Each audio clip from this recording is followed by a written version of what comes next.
សួរលោកស្រីនាងកញ្ញាអរគុណលោកអ្នកដែលបានបើកស្ដាប់ការផ្សាយរបស់វិទ្យុបារាំង AFE នៅវេលានេះម៉ោង 1 រសៀលកម្មវិធីព័ត៌មានដោយអឹមរចនា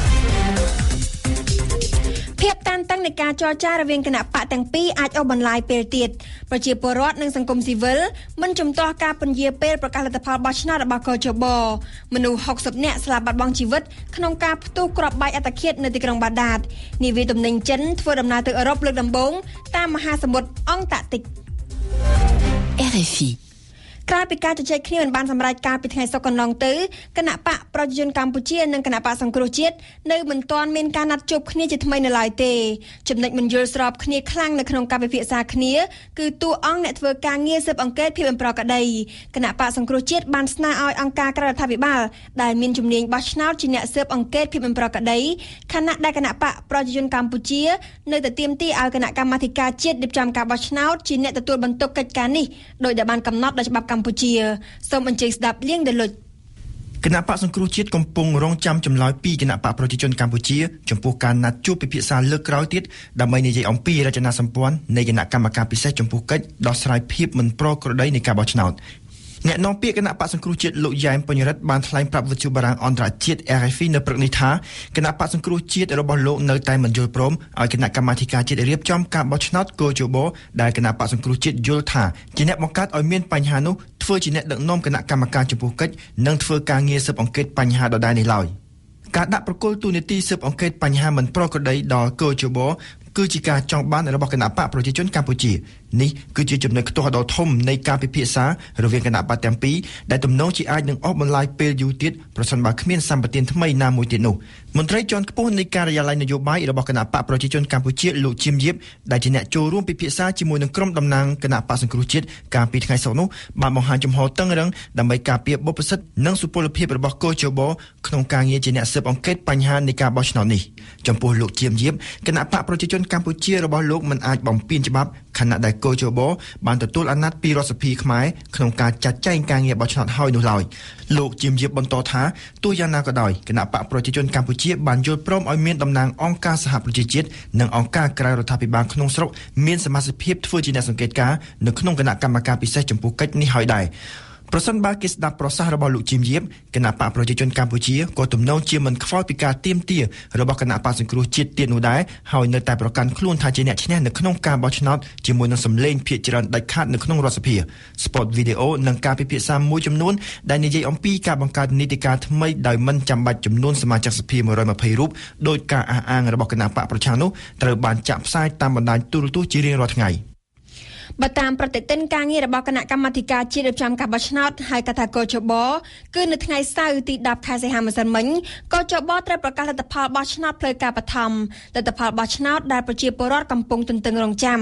ប៉ុន្តែស្ថាប័នរៀបចំការបោះឆ្នោតជាតិនេះបានសម្រេចពន្យាពេលប្រកាសលទ្ធផលបោះឆ្នោតទៅវិញតាមរយៈសេចក្តីជូនដំណឹងកាលពីថ្ងៃសុក្រទី9ខែសីហាប្រជាពលរដ្ឋនិងអង្គការសង្គមស៊ីវិលយល់ថាប្រសិនបញ្ហាបោះឆ្នោតជាច្រើននៅមិនទាន់ដោះស្រាយនោះការពន្យាពេលប្រកាសលទ្ធផលបោះឆ្នោតក៏ជាការល្អដែរណាវិនជូនព័ត៌មានពិស្ដាអ្នកមិនជំទាស់ការពន្យាពេលនៃការប្រកាសលទ្ធផលបោះឆ្នោតមុនគេនៅពេលនេះគឺលោកខងពុធានាយកប្រតិបត្តិគណៈកម្មាធិការអភិជាក្រិតនិងយុត្តិធម៌ដើម្បីការបោះឆ្នោតដោយសេរីនិងត្រឹមត្រូវនៅកម្ពុជាដែលហៅកាត់ថា NECFIC លោកបានមានប្រសាសន៍ថាប្រសិនជាលទ្ធផលបោះឆ្នោតត្រូវបានប្រកាសនៅថ្ងៃសៅរ៍ម្សិលមិញវាមិនដឹងថានៅថ្ងៃអាទិត្យនេះមានអ្វីកើតឡើងនោះទេអ្វីដែលកើតឡើងហើយធ្វើឲ្យថ្នាក់ដឹកនាំអង្គការឃ្លាំមើលការបោះឆ្នោតមួយនេះព្រួយបារម្ភខ្លាំងជាងគេនោះគឺការមិនទទួលយកលទ្ធផលបោះឆ្នោតរបស់ប្រជាពលរដ្ឋហើយនាំទៅជាអំពើហិង្សាជាយថាហេតុណាមួយកើតឡើងបើតាមលោកហងពុធាបើទោះបីជាការបោះឆ្នោតបានកន្លះខែហើយយ៉ាងណាក្តីប៉ុន្តែប្រធានបទស្ដីពីភាពមិនប្រក្រតីនៅថ្ងៃបោះឆ្នោតនៅតែជាប្រធានបទក្តៅគគុកដែលប្រជាពលរដ្ឋលើកយកមកជជែកគ្នានៅគ្រប់ទីកន្លែងប្រជាពលរដ្ឋអ្នកដែលមិនបានបោះឆ្នោតអ្នកមានឈ្មោះបោះឆ្នោតតែត្រូវគេបោះឆ្នោតជំនួសសកម្មជនគាំទ្រគណៈបកសង្គ្រោះជាតិមិនទទួលយកលទ្ធផលបោះឆ្នោតបណ្ដោះអាសន្នដែលកោជបបានប្រកាសទាំងនេះសិតសឹងជាបញ្ហាដែលកោជបត្រូវដោះស្រាយឲ្យស្អាតជាមុនការប្រកាសលទ្ធផលការបោះឆ្នោតមួយធ្វើឡើងទើបជាការល្អនេះបើតាមទស្សនៈអ្នកឃ្លាំមើលការបោះឆ្នោតខាងលើ នៅក្នុងសេចក្តីជូនដំណឹងរបស់គណៈកម្មាធិការជាតិរៀបចំការបោះឆ្នោតកើជបដែលបានប្រកាសកាលពីថ្ងៃសុក្រការពន្យាពេលនៃការប្រកាសលទ្ធផលបោះឆ្នោតគឺក្រោមហេតុផលថាគណៈកម្មាធិការជាតិរៀបចំការបោះឆ្នោតនៅមិនទាន់ដោះស្រាយអស់រាល់របាយការណ៍ស្តីពីភាពមិនប្រក្រតីនៃការបោះឆ្នោតនៅក្នុងសេចក្តីជូនដំណឹងរបស់ខ្លួនដែលចុះថ្ងៃទី9សីហាកើជបក៏មិនបានបញ្ជាក់ថាលទ្ធផលបោះឆ្នោតផ្លូវការនឹងត្រូវប្រកាសនៅពេលណានោះទេប៉ុន្តែក្រុមអ្នកសង្កេតការណ៍ក៏បានមើលឃើញថាការពន្យាពេលនៃការប្រកាសលទ្ធផលបោះឆ្នោតរបស់កើជបនៅពេលនេះក៏ព្រោះតែស្ថាប័នរៀបចំការបោះឆ្នោតមួយនេះកំពុងស្វែងរកយន្តការដោះស្រាយមួយដើម្បីឲ្យលទ្ធផលនៃការបោះឆ្នោតលើកនេះទទួលយកបានពីគ្រប់អ្នកពាក់ព័ន្ធផងដែរនិយាយពីស្ថានភាពក្រោយការបោះឆ្នោតរដ្ឋមន្ត្រីក្រសួងមហាផ្ទៃលោកសខេងបានចេញសេចក្តីណែនាំមួយកាលពីថ្ងៃសៅរ៍ម្សិលមិញឲ្យអាជ្ញាធរមូលដ្ឋានបម្រើប្រជាពលរដ្ឋទាំងអស់ដោយស្មារតីគ្នានិងមិនលំអៀងសេចក្តីណែនាំនោះបានធ្វើឡើងបន្ទាប់ពីក្រុមសង្គមស៊ីវិលបានសម្ដែងការព្រួយបារម្ភអំពីការគំរាមកំហែងជាច្រើនដែលកំពុងកើតឡើងនៅឯមូលដ្ឋាននៅក្រៅការបោះឆ្នោតសេចក្តីណែនាំរបស់លោកឧបនាយករដ្ឋមន្ត្រីសខេងរដ្ឋមន្ត្រីក្រសួងមហាផ្ទៃក៏បានស្នើឲ្យអាជ្ញាធរមូលដ្ឋានអប់រំប្រជាពលរដ្ឋកុំឲ្យចាញ់ឃោសនានឹងការអូសទាញរបស់សកម្មជនគណៈបកនយោបាយឲ្យចូលរួមធ្វើបាតកម្មក្រសួងមហាផ្ទៃក៏សម្គាល់ថាសកម្មភាពឃោសនាអូសទាញប្រជាពលរដ្ឋឲ្យចូលរួមបាតកម្មអាចនឹងនាំឲ្យប៉ះពាល់ដល់ស្ថិរភាពសន្តិសុខនិងសណ្ដាប់ធ្នាប់សាធារណៈអង្គការដំណាភិបកម្ពុជានឹងរៀបចំការជួបជុំមួយនៅថ្ងៃច័ន្ទស្អែកនៅទីក្រុងភ្នំពេញដើម្បីអបអរសាទរដល់ទិវាយុវជនអន្តរជាតិ12សីហាក្នុងឱកាសនៃការជួបជុំគ្នានេះយុវជនចំនួន700នាក់នឹងត្រូវពិភាក្សាដេញដោលគ្នាទាក់ទងទៅនឹងប្រធានបទទូនីតិរបស់យុវជនក្នុងការប្រយុទ្ធប្រឆាំងនឹងអំពើពុករលួយលំអិតព័ត៌មាននេះដោយញឹមសុផលយុវជនចំនួន700នាក់នឹងត្រូវជួបជុំគ្នានៅសាកលវិទ្យាល័យបញ្ញាជាតិនៅថ្ងៃច័ន្ទទី12ខែសីហាដើម្បីជាផ្នែកមួយនៃការអបអរទិវាយុវជនអន្តរជាតិដែលប្រទេសនានានៅលើពិភពលោកចាត់ទុកថាមានសារៈសំខាន់មិនខុសពីទិវាកុមារអន្តរជាតិឬទិវាសិទ្ធិនារីអន្តរជាតិនោះឡើយលោកព្រាបកុលនាយកប្រតិបត្តិអង្គការដំឡាភិបកម្ពុជាបានថ្លែងថាជំនួបដែលរៀបចំឡើងដោយអង្គការដំឡាភិបកម្ពុជាគឺដើម្បីជាការអបអរដល់ទិវាយុវជនអន្តរជាតិនិងជាការបង្កើនការយល់ដឹងដល់យុវជនបន្ថែមទៀតដល់តួនាទីរបស់ពួកគេក្នុងការប្រយុទ្ធប្រឆាំងនឹងអំពើពុករលួយក្រោមប្រធានបទតួនាទីរបស់យុវជនក្នុងការប្រឆាំងអំពើពុករលួយយុវជនមកពីគ្រឹះស្ថានសិក្សានានាតាមខេត្តក្រុងនិងអង្គការក្រៅរដ្ឋាភិបាលមួយចំនួនផងនោះនឹងត្រូវដាក់ឲ្យមានការជជែកដេញដោលគ្នាជុំវិញប្រធានបទទាំងនេះប្រធានអង្គការដំឡាភិបកម្ពុជាលោកព្រាបកុលក៏សម្គាល់ថាយុវជនកម្ពុជាគឺជាវ័យមនុស្សដែលមានសក្តានុពលយ៉ាងធំធេង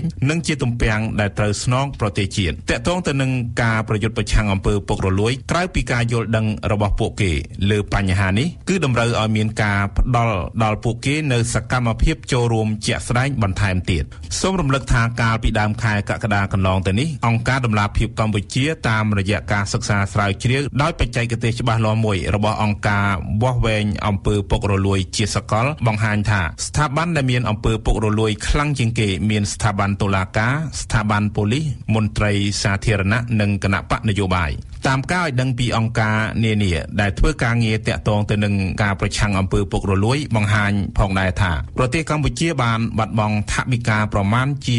$500 លានក្នុងមួយឆ្នាំដោយសារអំពើពុករលួយសមាគមបច្ចេកវិទ្យាព័ត៌មានកម្ពុជានឹងរៀបចំប្រារព្ធសិក្ខាសាលាមួយស្ដីពីព័ត៌មាននិងការធ្វើបណ្ដាញអាជីវកម្មសិក្ខាសាលានេះនឹងប្រព្រឹត្តទៅនៅថ្ងៃសុក្រទី16ខែសីហានៅភោជនីយដ្ឋាន Park Cafe សាខាកាឡាម៉ែតដើម្បីពិភាក្សាជុំវិញបញ្ហាប្រឈមនិងចែករំលែកបទពិសោធន៍ថ្មីៗនៃការគ្រប់គ្រងសេវាកម្មក្នុងប្រទេសកម្ពុជាសេវាកម្មជាផ្នែកស្នូលមួយនៃអាជីវកម្មហើយក៏មានតួនាទីដ៏សំខាន់សម្រាប់ខឿនសេដ្ឋកិច្ចជាតិផងដែរប៉ុន្តែបើតាមការពិនិត្យមើលសប្តាហ៍ថ្ងៃនេះការគ្រប់គ្រងសេវាកម្មរបស់ក្រុមហ៊ុននិងសហគ្រាសធុនតូចនិងមធ្យមភាគច្រើននៅមានកម្រិតពុំទាន់មានបទដ្ឋាននិងបច្ចេកទេសត្រឹមត្រូវទៅតាមស្តង់ដារអន្តរជាតិនៅឡើយទេ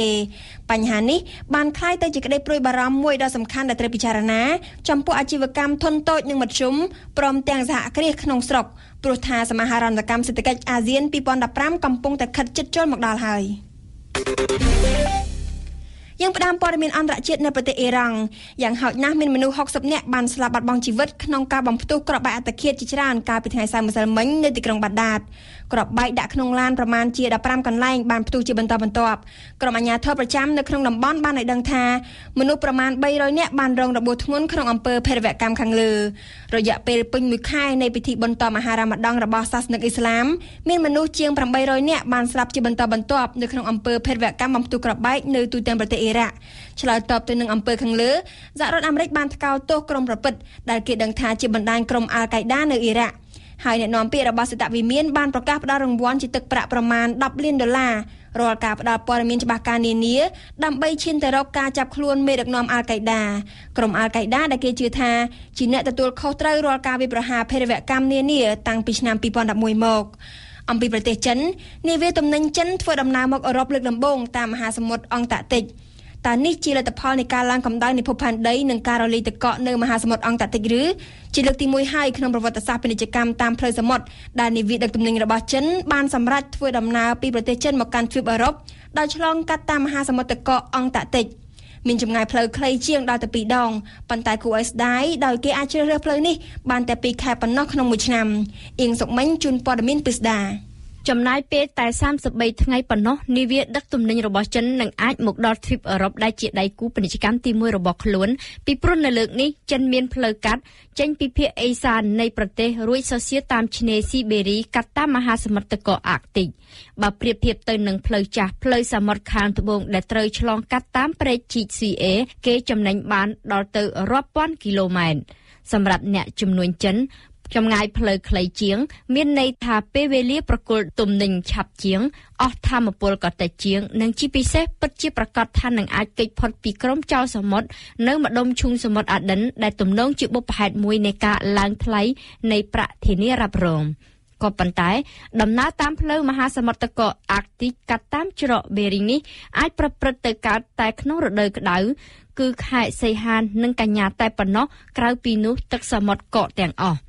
ជោគជ័យនៃការដឹកទំនិញតាមពលខាងជើងនេះអាចសម្រេចទៅបានដោយសារស្នាដៃរបស់ក្រុមអ្នកវិទ្យាសាស្ត្របានជំនួយពីរុស្ស៊ីនាំគ្នាទៅបំបែកទឹកកកកាលពីខែក្តៅឆ្នាំ2012និងជាឥទ្ធិពលនៃការកើនកម្ដៅនៃភពផែនដីផងចិនដែលមានការបដូរផ្លាស់ពាណិជ្ជកម្មប្រមាណដល់ទៅ 90% តាមផ្លូវសមុទ្រសង្ឃឹមលើកផ្លូវកាត់តាមសមុទ្រទឹកកកនេះហើយដើម្បីទៅអភិវឌ្ឍកំពង់ផែនៅភាគឦសាននៃប្រទេសរបស់ខ្លួនការដឹកជញ្ជូនតាមពលខាងជើងមានទំហំ 1.2 លានតោននៅក្នុងឆ្នាំ2012និងត្រូវកើនឡើងជាង50លានតោននៅក្នុងឆ្នាំ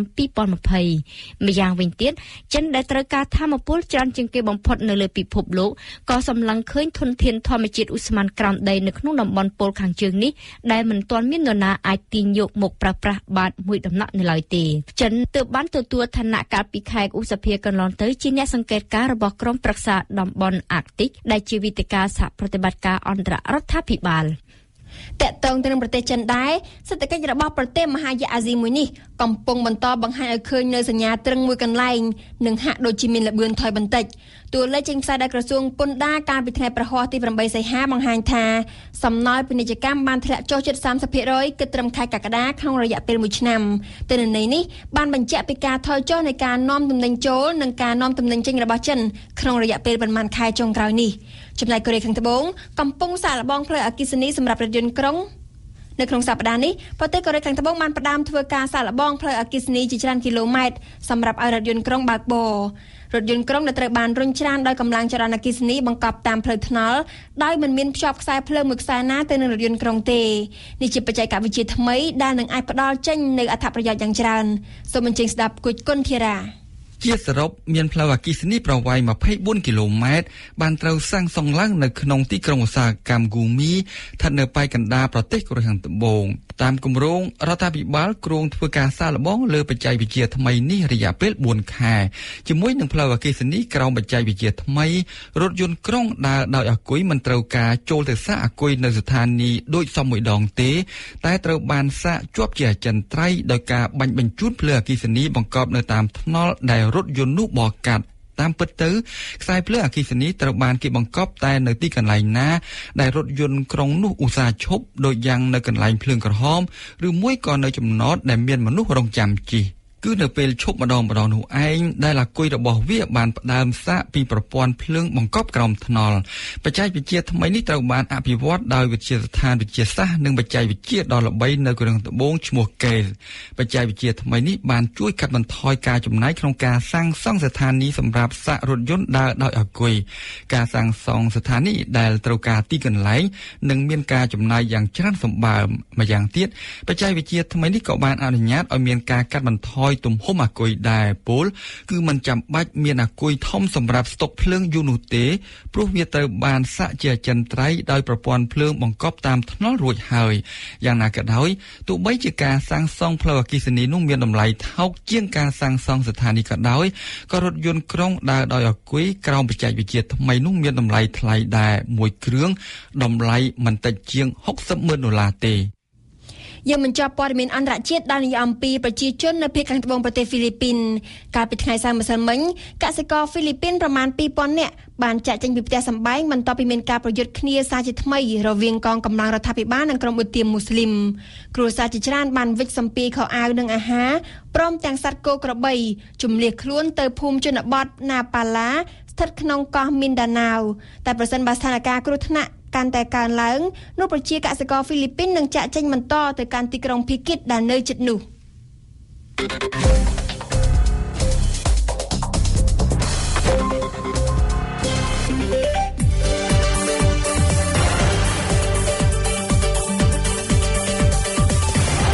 វិទ្យុបារាំង AIV ភ្នំពេញ 92 MHz សៀមរាប 92 MHz បាត់ដំបងក្រុងព្រះសីហនុនិងកំពង់ចាម 94.5 MHz លោកអ្នកសាស្ត្រីមេត្រីជាបន្តទៀតនេះលោកអ្នកនាងនៅបានស្ដាប់កម្មវិធីផ្សាយរបស់យើងដែលមានជាបន្តបន្ទាប់ដូចតទៅដំបូងជានាទីបច្ចុប្បន្នភាពពិភពលោកក្នុងសប្តាហ៍នេះរៀបចំជូនឲ្យនាងខ្ញុំផ្ទាល់បន្តមកទៀតជានាទីព្រឹត្តិការណ៍កម្ពុជាប្រចាំថ្ងៃនៅថ្ងៃអាទិត្យនេះកឹមយុទ្ធនានិយាយពីការព្រួយបារម្ភរបស់ពលរដ្ឋសង្គមស៊ីវិលនិងបកប្រឆាំងតាក់ទងទៅនឹងការចល័តទ័ពចូលមកក្នុងរាជធានីភ្នំពេញនិងនឹងចូលបញ្ចប់កម្មវិធីរបស់យើងគឺជានាទីប្រវត្តិសាស្ត្រពិភពលោកដែលរៀបចំជូនដោយសេងឌីណានៅថ្ងៃនេះឌីណាសូមលើកឡើងអំពីចំណុចចាប់ផ្ដើមនៃសករាជថ្មីគឺគ្រិស្តសករាជ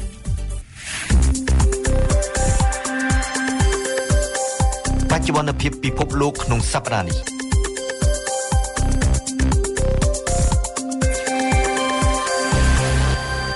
ក្នុងសប្តាហ៍នេះតើមានព្រឹត្តិការណ៍អន្តរជាតិសំខាន់ៗអ្វីខ្លះកើតឡើងសូមអញ្ជើញលោកអ្នកនាងស្ដាប់ការសង្ខេបព័ត៌មានពិភពលោកសំខាន់ៗប្រចាំសប្តាហ៍ឡើងវិញរបស់នាងខ្ញុំដូចតទៅ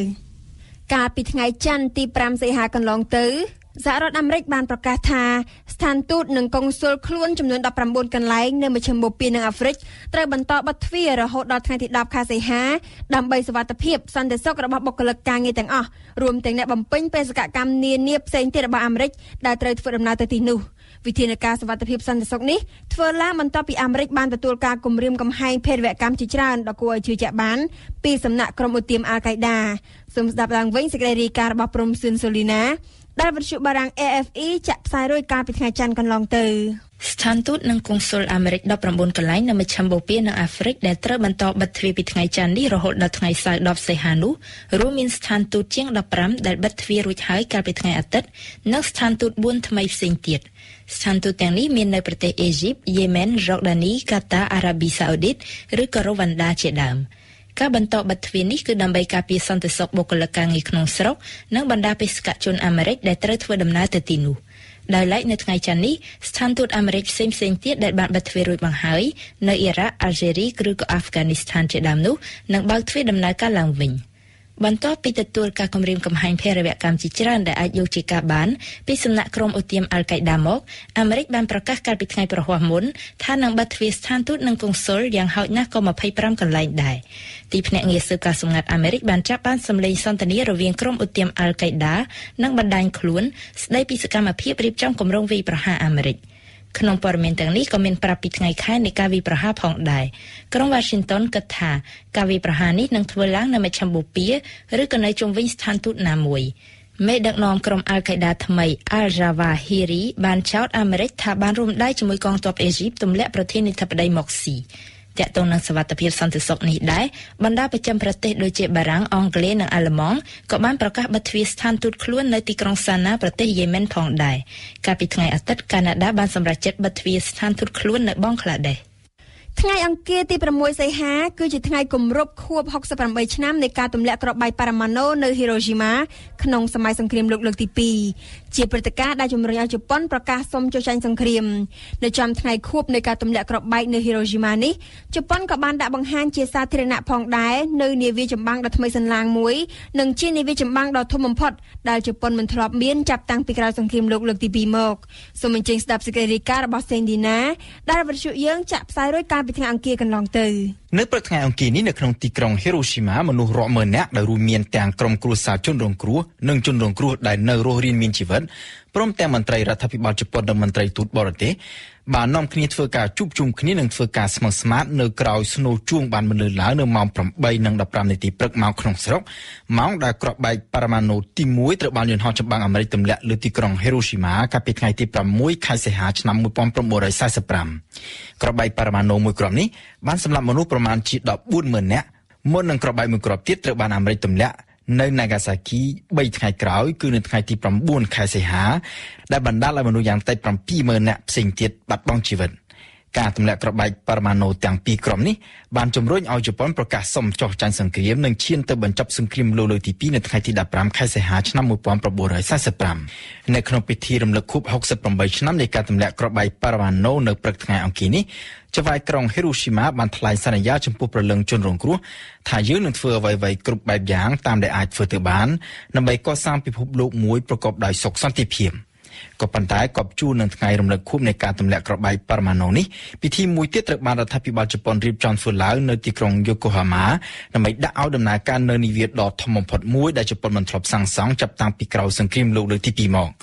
នាវាចម្បាំងដ៏ធំនេះគឺជាប្រភេទនាវាផ្ទុកឧទ្ធម្ភាគចក្រមានប្រវែង248ម៉ែត្រហើយអាចផ្ទុកឧទ្ធម្ភាគចក្របាន9គ្រឿងបើតាមសេចក្តីប្រកាសរបស់ក្រសួងការពារជាតិជប៉ុននាវាផ្ទុកឧទ្ធម្ភាគចក្រថ្មីនេះនឹងដើរតួសំខាន់នៅក្នុងប្រតិបត្តិការសង្គ្រោះផងនិងការពារដែនសមុទ្ររបស់ជប៉ុនផងការដាក់ឲ្យដំណើរការនាវាចម្បាំងដ៏ធំនេះធ្វើឡើងនៅក្នុងពេលដែលជប៉ុនកំពុងតែមានភាពតានតឹងខ្លាំងក្នុងចំនួនដែនសមុទ្រជាមួយចិនហើយនាយករដ្ឋមន្ត្រីថ្មីរបស់ជប៉ុនគឺលោក Shinzo Abe និងគណៈបកអភិរក្សនិយមរបស់លោកក៏កំពុងតែពិចារណាចង់ធ្វើការកែប្រែរដ្ឋធម្មនុញ្ញសន្តិភាពនិយមដែលអាមេរិកនិងសហព័ន្ធមិត្តបានបង្ខំឲ្យជប៉ុនទទួលយកក្រោយពីជប៉ុនចាញ់សង្គ្រាមលោកលើកទី2កាលពីថ្ងៃអង្គារទី6សីហាកន្លងទៅនោះព្រឹទ្ធសមាជិកអាមេរិកដ៏មានឥទ្ធិពល2នាក់ទៅទស្សនកិច្ចនៅអេស៊ីបដើម្បីជួយប្រទេសនេះឲ្យចេញពីវិបត្តិបេសកជនអន្តរជាតិជាច្រើនបានបន្តកន្ទុយគ្នាធ្វើដំណើរទៅកាន់ទីក្រុងកាយរ៉ូប្រទេសអេស៊ីបក្នុងគោលបំណងអន្តរាគមន៍រកដំណោះស្រាយបញ្ជៀសប្រទេសនេះចេញពីវិបត្តិពួកគេបានខិតខំធ្វើជាស្ពានរវាងរដ្ឋាភិបាលថ្មីដែលតែងតាំងដោយពួកយោធានិងក្រុមគាំទ្រអតីតប្រធានាធិបតីដែលត្រូវគេទម្លាក់ចេញពីមុខតម្លៃមូហាម៉ែតម៉ុកស៊ីប៉ុន្តែកិច្ចខិតខំប្រឹងប្រែងនេះហាក់មិនទទួលបានលទ្ធផលទេលោកអ្នកស្ដាប់នេះជាការសង្ខេបព័ត៌មានពិភពលោកសំខាន់ៗប្រចាំសប្តាហ៍ឡើងវិញនៅព្រឹកថ្ងៃពុធទី7ខែសីហាកន្លងទៅនេះមនុស្សប្រមាណជា 2,000 នាក់ដឹកនាំដោយសមាជិកសភាមកពីគណៈបកប្រឆាំងក្នុងនោះក៏រួមមានទាំងលោកអតីតនាយករដ្ឋមន្ត្រីអភិសិទ្ធវិជ័យជីវៈផងបានប្រមូលផ្ដុំគ្នានៅក្បែរវិមានរដ្ឋសភាថៃដើម្បីតវ៉ាជំទាស់នឹងការប្រជុំអនុម័តច្បាប់ស្ដីពីការលើកលែងទោសជាទូទៅស្នើឡើងដោយគណៈបកភឿថៃក្រមប្រឆាំងយល់ឃើញថាច្បាប់នេះគ្រាន់តែជាល្បិចដើម្បីលើកលែងទោសឲ្យលោកថាក់ស៊ីនតែប៉ុណ្ណោះ RFIម្ចាស់ក្រុមហ៊ុនកូរ៉េខាងត្បូងដែលមានរោងចក្រក្នុងតំបន់ឧស្សាហកម្មកេសុងបាននាំគ្នាធ្វើបាតកម្មកាលពីថ្ងៃពុធទី7ខែសីហាទាមទារឲ្យរដ្ឋាភិបាលកូរ៉េទាំងពីរបើកតំបន់ឧស្សាហកម្មនេះឲ្យដំណើរការឡើងវិញបាតកម្មនេះធ្វើឡើងក្រោយពីគេមើលឃើញថារដ្ឋាភិបាលកូរ៉េខាងត្បូងទំនងជាចង់បិទតំបន់ឧស្សាហកម្មនេះជាស្ថាពរតែម្ដងក្រោយពីការចរចាមិនត្រូវរើគ្នាជាមួយកូរ៉េខាងជើងនៅថ្ងៃពុធទី7ខែសីហានោះដដែលរដ្ឋាភិបាលជប៉ុនបានប្រកាសព័ត៌មានជាបន្ទាន់មួយថាទឹកប្រមាណជា300តោនដែលមានសារធាតុវិទ្យុសកម្មដោយការផ្ទុះមជ្ឈមណ្ឌលនុយក្លេអ៊ែរ Fukushima កំពុងតែហូរចូលក្នុងមហាសមុទ្រប៉ាស៊ីហ្វិកជារៀងរាល់ថ្ងៃរដ្ឋាភិបាលជប៉ុនបានសម្រេចចិត្តចូលរួមផ្តល់ថវិកាដើម្បីគ្រប់គ្រងបញ្ហានេះ នៅប្រទេសវៀតណាមអ្នកកាសែតវៀតណាមម្នាក់ដែលបានសរសេរអត្ថបទស៊ើបអង្កេតជុំវិញអំពើពុករលួយនៅវៀតណាមត្រូវបានអាជ្ញាធរចាប់ខ្លួនដោយចាប់ប្រកាន់ពីបទទទួលសំណូកនេះបើយោងតាមការផ្សាយរបស់បណ្ដាញសារព័ត៌មានរដ្ឋវៀតណាមនៅតាមពីថ្ងៃប្រហ័សនោះគួរបញ្ជាក់ថាប្រទេសវៀតណាមត្រូវបានអង្គការអ្នកសារព័ត៌មានគ្មានព្រំដែនចាត់ចំណាត់ថ្នាក់ទីបំផុតខាងសិទ្ធិសេរីភាពសារព័ត៌មានពលគឺវៀតណាមស្ថិតនៅលេខរៀងទី172ក្នុងចំណោមប្រទេស179នៅថ្ងៃប្រហ័សទី8ខែសីហារដ្ឋាភិបាលភូមាបកប្រឆាំងភូមានិងជនជាតិភូមារាប់ពាន់នាក់បានជួបជុំគ្នានៅទីក្រុងរ៉ង់ហ្គោនដើម្បីរំលឹកដល់ខួបទី25ឆ្នាំនៃចលនាបះបោរនៅភូមាចលនាបះបោរថ្ងៃទី8កក្កដាឆ្នាំ1988របស់និស្សិតព្រះសង្ឃនិងជនជាតិភូមារាប់សិបម៉ឺននាក់នៅទូទាំងប្រទេសត្រូវបានទាហានភូមាបង្ក្រាបយ៉ាងព្រៃផ្សៃរហូតធ្វើឲ្យមានមនុស្សស្លាប់ 3000 នាក់នេះជាលើកទី1ហើយដែលមានការរំលឹកខួបចលនាបះបោរនេះជាសាធារណៈនៅក្នុងប្រទេសសូមស្ដាប់ឡើងវិញសេចក្តីរាយការណ៍របស់ព្រំស៊ិនសូលីណាដែលវិទ្យុបារាំង AFE ចាក់ផ្សាយរួចកាលពីថ្ងៃប្រហ័សទី8ខែសីហាកន្លងទៅតាំងពីព្រឹកថ្ងៃប្រហ័សនេះនៅក្រុងរ៉ង់ហ្គូនប្រទេសភូមាមនុស្សប្រមាណជាង50នាក់បាននាំគ្នាដើរនៅតាមកន្លែងនានាដែលរបបសឹកភូមាធ្លាប់បង្ក្រាបនិស្សិតបះបោរយ៉ាងព្រៃផ្សៃកាលពីឆ្នាំ1988ដើម្បីរំលឹកវិញ្ញាណក្ខន្ធជនរងគ្រោះទាំងនោះ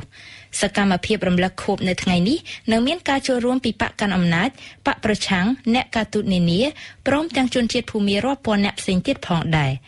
ការរំលឹកខួបចលនាបះបោរនៅថ្ងៃប្រហ័សនេះសបង្ហាញពីការប្រឹងប្រែងរបស់ភូមាដើម្បីបន្តទិសដៅប្រជាធិបតេយ្យដែលបានបន្សល់ទុកដោយចលនាបះបោរឆ្នាំ1988គួររំលឹកថាកាលពីឆ្នាំ1988ស្ថានភាពដុនដាបនៃសេដ្ឋកិច្ចភូមាបានធ្វើឲ្យនិស្សិតភូមាធ្វើបាតកម្មហើយបន្ទាប់មកបាតកម្មនេះបានទាក់ទាញប្រជាជនទូទាំងប្រទេសឲ្យចូលរួមរហូតប្រែក្លាយជាការបះបោរ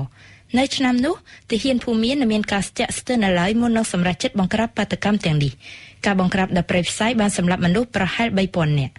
ចលនាបះបោរនៅភូមាឆ្នាំ1988ក៏បានបង្ហាញផងដែរពីការចាប់ផ្ដើមជីវិតនយោបាយរបស់មេដឹកនាំបកប្រឆាំងភូមាអ៊ុងសានស៊ូជីដែលកាលនោះលោកស្រីរស់នៅអង់គ្លេសហើយបានមកភូមាថែជំងឺម្ដាយលោកស្រីមិនដែលចាកចេញពីភូមាឡើយចាប់ពីពេលនោះមកអ៊ុងសានស៊ូជីបានធ្វើការការពារលទ្ធិប្រជាធិបតេយ្យក្នុងប្រទេសរបបសឹកភូមាបានឃុំលោកស្រី15ឆ្នាំនៅក្នុងផ្ទះមុននឹងដោះលែងនៅឆ្នាំ2010ចាប់តាំងពីរបបសឹកភូមាត្រូវបានរំលាយចោលនៅដើមឆ្នាំ2011មករដ្ឋាភិបាលភូមាថ្មីបានបង្កើនកំណែទម្រង់ជាច្រើនដើម្បីបង្ហាញពីការខំប្រឹងប្រែងផ្នែកប្រជាធិបតេយ្យរដ្ឋាភិបាលក៏បានអនុញ្ញាតឲ្យលោកស្រីអ៊ុងសានស៊ូជីចូលរួមក្នុងឆាកនយោបាយផងដែរសូមរំលឹកថាលោកអ្នកនាងកំពុងស្ដាប់ការសង្ខេបព័ត៌មានពិភពលោកសំខាន់ៗប្រចាំសប្ដាហ៍ឡើងវិញថ្លែងនៅថ្ងៃសុក្រទី9ខែសីហានេះឱកាសបិទបញ្ចប់ពិធីតមអាហាររបស់អ្នកកាន់សាសនាអ៊ីស្លាមលោកអាលីខាមេនីមេដឹកនាំសាសនាអ៊ីស្លាមក្នុងប្រទេសអ៊ីរ៉ង់បានសម្ដែងក្តីព្រួយបារម្ភចំពោះស្ថានភាពនៅក្នុងប្រទេសអេស៊ីបនិងបានបរិហារចំពោះដំណើរកិច្ចចរចាស្វែងរកសន្តិភាពរវាងអ៊ីស្រាអែលនិងប៉ាឡេស្ទីននៅថ្ងៃសុក្រទី9ខែសីហាដដែលនោះទីក្រុង Nagasaki របស់ជប៉ុនបានប្រារព្ធខួបទី68ឆ្នាំនៃការទម្លាក់គ្រាប់បែកអាតូមិកទៅលើទីក្រុងនេះកាលពីថ្ងៃទី9ខែសីហាឆ្នាំ1945គ្រាប់បែកមហាប្រឡ័យបានផ្តាច់ជីវិតមនុស្សប្រមាណជា 70000 នាក់ជាគ្រាប់បែកអាតូមិកទី2របស់អាមេរិកដែលបានទម្លាក់ទៅលើប្រទេសជប៉ុនបន្ទាប់ពីគ្រាប់បែកអាតូមិកទី1បានកំទេចទីក្រុងហីរ៉ូស៊ីម៉ាកាលពី3ថ្ងៃមុនដែលបានសម្លាប់ពលរដ្ឋជប៉ុន 140,000 នាក់អ្នកចូលរួមក្នុងពិធីរំលឹកខួបឆ្នាំនេះដែលមានទាំងអ្នកនៅសល់ជីវិតពីសោកនាដកម្មនោះមន្ត្រីជាន់ខ្ពស់និងប្រតិភូបរទេសផងបាននាំគ្នាគោរពវិញ្ញាណក្ខន្ធជនរងគ្រោះដោយទឹកចិត្តក្រៀមក្រំជាទីបំផុតក្រុមអ្នកស្រាវជ្រាវអាមេរិកបានប្រកាសនៅថ្ងៃសុក្រទី9សីហាអំពីប្រសិទ្ធភាពនៃវ៉ាក់សាំងការពារជំងឺគ្រុនចាញ់មនុស្ស6នាក់ក្នុងចំណោម9នាក់ដែលសាកល្បងចាក់វ៉ាក់សាំងនេះក្នុងកម្រិតខ្ពស់អាចការពារជំងឺគ្រុនចាញ់បានរហូតដល់ 100% វ៉ាក់សាំងថ្មីនេះត្រូវគេរំពឹងថាអាចនឹងសង្គ្រោះជីវិតមនុស្សរាប់លាននាក់នៅលើពិភពលោកនៅថ្ងៃសុក្រទី9សីហានោះដែរក្រសួងការបរទេសអាមេរិកបានដកបុគ្គលិកការងាររបស់ខ្លួនចេញពីកុងស៊ុលក្រុងឡាហ័រនៅភាគខាងកើតប៉ាគីស្ថានការដកបុគ្គលិកការងារចេញពីកុងស៊ុលនេះធ្វើឡើងបន្ទាប់ពីទីក្រុងវ៉ាស៊ីនតោនបានទទួលព័ត៌មានតាក់ទងនឹងការគំរាមកំហែងវាយប្រហារពីក្រុមភេរវជនក្រោយពីសម្រេចបិទកុងស៊ុលនៅទីក្រុងឡាហ័រសហរដ្ឋអាមេរិកបានប្រកាសឲ្យដឹងកាលពីថ្ងៃសុក្រទី9ខែសីហាដដែលថាខ្លួននឹងបើកស្ថានទូតនិងកុងស៊ុលអាមេរិកទាំងឡាយឡើងវិញលើកលែងតែនៅយេម៉ែនសេចក្តីសម្រេចនេះធ្វើឡើងក្រោយពេលអាមេរិកប៉ាន់ប្រមាណឡើងវិញពីការគំរាមកំហែងធ្វើភេរវកម្មរបស់ក្រុមអាល់កៃដា Zimbabwe បានចុះហត្ថលេខាយ៉ាងសម្ងាត់លើកិច្ចព្រមព្រៀងផ្គត់ផ្គង់សារធាតុអ៊ុយរ៉ាញ៉ូមទៅឲ្យប្រទេសអ៊ីរ៉ង់សារធាតុអ៊ុយរ៉ាញ៉ូមដែលគេដឹងថាជាវត្ថុធាតុដើមដ៏សំខាន់សម្រាប់ផលិតអាវុធនុយក្លេអ៊ែរនេះបើតាមសេចក្តីរាយការណ៍របស់កាសែតអង់គ្លេស The Times កាលពីថ្ងៃសៅរ៍ទី9 ខែសីហាកិច្ចព្រមព្រៀងរវាងប្រទេស Zimbabwe និងអ៊ីរ៉ង់នេះត្រូវបានគេឲ្យដឹងថាបានចុះហត្ថលេខាតាំងពីឆ្នាំមុនឆ្នាំ2012មកម្លេះហើយដល់ឥឡូវនេះវាបានក្លាយទៅជាកលហលសម្រាប់បណ្ដាបច្ចឹមប្រទេសយើងបិទបញ្ចប់ការសង្ខេបព័ត៌មានអន្តរជាតិសំខាន់ៗប្រចាំសប្តាហ៍តាក់ទងទៅនឹងចំនួនដែនទឹករវាងជប៉ុននិងចិនកាលពីព្រឹកថ្ងៃសៅរ៍ទី10ខែសីហានាវាល្បាតចិនឆ្លងចូលប្រជុំកោះសេនកាគូជាថ្មីម្ដងទៀតហើយជាកោះចំនួនរវាងប្រទេសទាំងពីរស្ថិតនៅក្នុងសមុទ្រចិនភាគខាងកើតឆ្មាំសមុទ្រជប៉ុនដែលល្បាតនៅតំបន់នោះបានប្រាប់ទីភ្នាក់ងារសារព័ត៌មានបារាំង AFP ថានាវាល្បាតចិនចំនួន4បានចូលមកតំបន់នេះកាលពីម៉ោងជាង9ព្រឹកម៉ោងនៅប្រទេសជប៉ុននាវាទាំង4នោះគឺស្ថិតនៅក្នុងចំណោមនាវាល្បាតទាំង5របស់ចិនដែលចេះតែបើកចេញចូលដែនទឹកចំនួនជុំវិញប្រជុំកោះសេនកាគូឬចិនហៅថាទាវយូតាំងពីសប្តាហ៍មុនមកម្លេះគួររំលឹកថាកាលពីថ្ងៃពុធដើមសប្តាហ៍នេះនាវាល្បាតចិនបានបញ្ឈរជើងនៅតំបន់ចំនួនជុំវិញប្រជុំកោះសេនកាគូរហូតដល់ថ្ងៃប្រហ័សរដ្ឋាភិបាលជប៉ុនកាលពីថ្ងៃប្រហ័សនោះបានកោះហៅឯកអគ្គរដ្ឋទូតចិនប្រចាំនៅជប៉ុនឲ្យចូលជួបបំភ្លឺពីមូលហេតុដែលនាវាចិនទាំងនោះបន្តវត្តមានកាន់តែយូរនៅជុំវិញដែនកោះចំនួនចង់ស្គាល់បញ្ហារបស់ពិភពលោកឲ្យកាន់តែច្បាស់ស្ដាប់វិទ្យុបារាំង AFE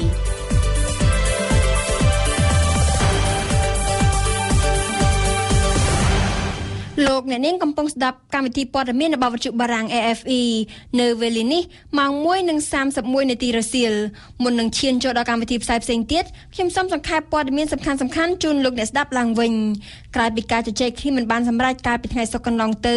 គណៈបកប្រជាជនកម្ពុជានិងគណៈបកសង្គ្រោះជាតិនៅមិនទាន់មានការណាត់ជួបគ្នាជាថ្មីនៅឡើយទេចំណុចមិនយល់ស្របគ្នាខ្លាំងនៅក្នុងការពិភាក្សាគឺតួអង្គអ្នកធ្វើការស៊ើបអង្កេតភាពមិនប្រក្រតីគណៈបកសង្គ្រោះជាតិបានស្នើឲ្យអង្គការក្រៅរដ្ឋាភិបាលដែលមានជំនាញបោះឆ្នោតជាអ្នកស៊ើបអង្កេតភាពមិនប្រក្រតីចំណែកគណៈបកប្រជាជនកម្ពុជានៅតែទាមទារឲ្យគណៈកម្មាធិការជាតិរៀបចំការបោះឆ្នោតជាអ្នកទទួលបន្ទុកកិច្ចការនេះដោយដែលបានកំណត់ដោយច្បាប់កម្ពុជាបើយោងតាមប្រតិទិនការងាររបស់គណៈកម្មាធិការជាតិរៀបចំការបោះឆ្នោតហៅកាត់ថាកោចប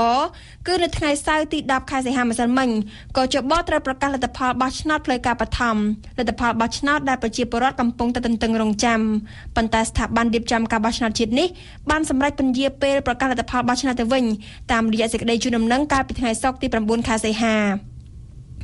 ប្រជាពលរដ្ឋនិងអង្គការសង្គមស៊ីវិលយល់ថាប្រសិនបើបញ្ហាបោះឆ្នោតជាច្រើននៅតែមិនទាន់ដោះស្រាយនោះការពន្យាពេលប្រកាសលទ្ធផលបោះឆ្នោតក៏ជាការល្អដែរនិយាយពីស្ថានភាពក្រោយការបោះឆ្នោតរដ្ឋមន្ត្រីក្រសួងមហាផ្ទៃលោកសខេងបានចេញសេចក្តីណែនាំមួយកាលពីថ្ងៃសៅរ៍ម្សិលមិញឲ្យអាជ្ញាធរមូលដ្ឋានបម្រើពលរដ្ឋទាំងអស់ដោយស្មារតីគ្នានិងមិនលំអៀងសេចក្តីណែនាំនោះបានធ្វើឡើងបន្ទាប់ពីក្រមសង្គមស៊ីវិលបានសម្ដែងការព្រួយបារម្ភអំពីការគំរាមកំហែងជាច្រើនដែលកំពុងកើតឡើងនៅឯមូលដ្ឋាននៅក្រៅការបោះឆ្នោតសេចក្តីណែនាំរបស់លោកឧបនាយករដ្ឋមន្ត្រីសខេងរដ្ឋមន្ត្រីក្រសួងមហាផ្ទៃក៏បានស្នើឲ្យអាជ្ញាធរមូលដ្ឋានអប់រំប្រជាពលរដ្ឋកុំឲ្យចាញ់ឃោសនានិងការអូសទាញរបស់សកម្មជនគណបកនយោបាយឲ្យចូលរួមធ្វើបាតកម្មក្រសួងមហាផ្ទៃក៏សម្គាល់ថាសកម្មភាពនយោបាយឃោសនាអូសទាញប្រជាពលរដ្ឋឲ្យចូលរួមធ្វើបាតកម្មអាចនឹងនាំឲ្យប៉ះពាល់ដល់ស្ថិរភាពសន្តិសុខនិងសណ្ដាប់ធ្នាប់សាធារណៈអង្គការដំណាភៀបកម្ពុជានឹងរៀបចំការជួបជុំមួយនៅថ្ងៃច័ន្ទស្អែកនៅទីក្រុងភ្នំពេញដើម្បីអបអរសាទរដល់ទិវាយុវជនអន្តរជាតិ12សីហាក្នុងឱកាសនៃការជួបជុំគ្នានេះយុវជនចំនួន700នាក់នឹងត្រូវពិភាក្សាដេញដោលគ្នាតាក់ទងទៅនឹងប្រធានបទទូនាទីរបស់យុវជនក្នុងការប្រយុទ្ធប្រឆាំងនឹងអំពើពុករលួយសមាគមបច្ចេកវិទ្យាព័ត៌មានកម្ពុជានឹងរៀបចំប្រារព្ធសិក្ខាសាលាមួយស្ដីពីព័ត៌មាននិងការធ្វើបណ្ដាញអាជីវកម្មសិក្ខាសាលានេះនឹងប្រព្រឹត្តទៅនៅថ្ងៃសុក្រទី16ខែសីហានៅភោជនីយដ្ឋានផាកាហ្វេសាខាកាឡាម៉ែតដើម្បីពិភាក្សាជុំវិញបញ្ហាប្រឈមនិងចែករំលែកបទពិសោធន៍ថ្មីៗនៃការគ្រប់គ្រងសេវាកម្មក្នុងប្រទេសកម្ពុជាសេវាកម្មជាផ្នែកស្នូលមួយនៃអាជីវកម្មហើយក៏មានតួនាទីដ៏សំខាន់សម្រាប់ខឿនសេដ្ឋកិច្ចជាតិផងដែរប៉ុន្តែបើតាមការពិនិត្យមើលសប្តាហ៍ថ្ងៃនេះការគ្រប់គ្រងសេវាកម្មរបស់ក្រុមហ៊ុននិងសហគ្រាសធុនតូចនិងមធ្យមភាគច្រើននៅមានកម្រិតពុំទាន់មានបទដ្ឋាននិងបច្ចេកទេសត្រឹមត្រូវតាមស្តង់ដារអន្តរជាតិនៅឡើយទេបញ្ហានេះបានក្លាយទៅជាក្តីព្រួយបារម្ភមួយដ៏សំខាន់ដែលត្រូវពិចារណាចំពោះអាជីវកម្មធុនតូចនិងមធ្យមព្រមទាំងសហគ្រាសក្នុងស្រុកព្រោះថាសមាហរណកម្មសេដ្ឋកិច្ចអាស៊ាន2015កំពុងតែខិតជិតចូលមកដល់ហើយ យ៉ាងហោចណាស់មានមនុស្ស60នាក់បានស្លាប់បាត់បង់ជីវិតក្នុងការបំផ្ទុះគ្រាប់បែកអត្តឃាតជាច្រើនកាលពីថ្ងៃសៅរ៍ម្សិលមិញនៅទីក្រុងបាដាតគ្រាប់បែកដាក់ក្នុងឡានប្រមាណជា15កន្លែងបានផ្ទុះជាបន្តបន្ទាប់ក្រុមអាជ្ញាធរប្រចាំនៅក្នុងតំបន់បានឲ្យដឹងថាមនុស្សប្រមាណ300នាក់បានរងរបួសធ្ងន់ក្នុងអំពើភេរវកម្មខាងលើរយៈពេលពេញមួយខែនៃពិធីបុណ្យតមហារ៉ាម៉ាដង់របស់សាសនិកជនអ៊ីស្លាមមានមនុស្សជាង800នាក់បានស្លាប់ជាបន្តបន្ទាប់នៅក្នុងអំពើភេរវកម្មបំផ្ទុះគ្រាប់បែកនៅទូទាំងប្រទេសអ៊ីរ៉ាក់ឆ្លើយតបទៅនឹងទង្វើខាងលើសហរដ្ឋអាមេរិកបានថ្កោលទោសក្រុមប្រព្រឹត្តដែលគេដឹងថាជាបណ្ដាញក្រុមអាល់កៃដានៅអ៊ីរ៉ាក់ហើយអ្នកនាំពាក្យរបស់សេតវិមានបានប្រកាសផ្តល់រង្វាន់ជាទឹកប្រាក់ប្រមាណ$10 លានរាល់ការផ្តល់ព័ត៌មានច្បាស់ការនានាដើម្បីឈានទៅរកការចាប់ខ្លួនមេដឹកនាំអាល់កៃដាក្រុមអាល់កៃដាដែលគេជឿថាជាអ្នកទទួលខុសត្រូវរាល់ការវាយប្រហារភេរវកម្មនានាតាំងពីឆ្នាំ2011មកអំពីប្រទេសចិននាវាទំនិញចិនធ្វើដំណើរមកអឺរ៉ុបលើកដំបូងតាមមហាសមុទ្រអាកទិកតែនេះជាលទ្ធផលនៃការឡើងកម្ដៅនៃភពផែនដីនិងការរលាយទឹកកកនៅមហាសមុទ្រអាកទិកឬជាលើកទី1ហើយក្នុងប្រវត្តិសាស្ត្រពាណិជ្ជកម្មតាមផ្លូវសមុទ្រដែលនាវាដឹកទំនិញរបស់ចិនបានសម្រេចធ្វើដំណើរពីប្រទេសចិនមកកាន់ទ្វីបអឺរ៉ុបដោយឆ្លងកាត់តាមមហាសមុទ្រទឹកកកអាកទិកមានចម្ងាយផ្លូវខ្លីជាងដល់តែ2ដងប៉ុន្តែគួរឲ្យស្ដាយដោយគេអាចជ្រើសរើសផ្លូវនេះបានតែ2ខែប៉ុណ្ណោះក្នុងមួយឆ្នាំតកតងទៅនឹងប្រទេសចិនដដែលសេដ្ឋកិច្ចរបស់ប្រទេសមហាយៈអាស៊ីមួយនេះកំពុងបន្តបង្ហាញឲ្យឃើញនៅសញ្ញាត្រឹងមួយកន្លែងនិងហាក់ដូចជាមានល្បឿនថយបន្តិចតួលេខចេញផ្សាយដោយក្រសួងពន្ធដារកាលពីថ្ងៃប្រហ័សទី8សីហាបង្ហាញថាសំណល់ពាណិជ្ជកម្មបានធ្លាក់ចុះជិត 30% គិតត្រឹមខែកក្កដាក្នុងរយៈពេល1ឆ្នាំទិន្នន័យនេះបានបញ្ជាក់ពីការថយចុះនៃការនាំទំនិញចូលនិងការនាំទំនិញចេញរបស់ចិនក្នុងរយៈពេលប្រមាណខែចុងក្រោយនេះចំណែកកូរ៉េខាងត្បូងកំពុងសាកល្បងផ្លូវអគ្គិសនីសម្រាប់រថយន្តក្រុងនៅក្នុងសប្តាហ៍នេះប្រទេសកូរ៉េខាងត្បូងបានផ្ដើមធ្វើការសាកល្បងផ្លូវអគ្គិសនីជាច្រើនគីឡូម៉ែត្រសម្រាប់ឲ្យរថយន្តក្រុងបើកបររថយន្តក្រុងដែលត្រូវបានរុញច្រានដោយកម្លាំងចរន្តអគ្គិសនីបង្កប់តាមផ្លូវថ្នល់ដោយមិនមានភ្ជាប់ខ្សែភ្លើងមួយខ្សែណាទៅនឹងរថយន្តក្រុងទេ